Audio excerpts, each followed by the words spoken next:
Reviewers always run into this problem that the trial manuscript has statements such as no significant harm was found, or the intervention was safe and well tolerated.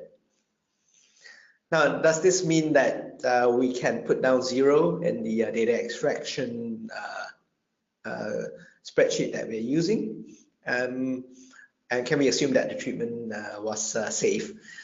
And this for me is a major problem, because the statements on safety can be interpreted in many different ways. First of all, perhaps they didn't measure it, or they didn't ask participants about a specific adverse event because they're not aware of it, or they only saw the participants every 6 months. They only did blood tests every 6 months, so something could have happened and they didn't measure it or detect it.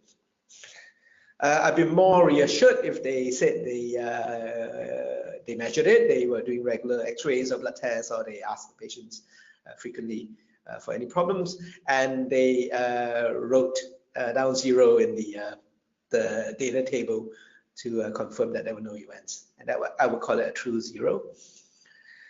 But more often the case is that there is some description of the fact that they measured and analyzed it, but the findings were not statistically significant, so they didn't report the data, and so they just said no significant harm was found. In that instance, it's very, very difficult to know how many events occurred, and that is a major challenge that's hard to overcome. So, why am I concerned about the interpretation of 0 events? The reason is that I think I'm particularly concerned that we have a false reassurance that the intervention is safe, particularly in studies that were not designed to capture uncommon or unexpected adverse events. So this is what I call a type 2 error,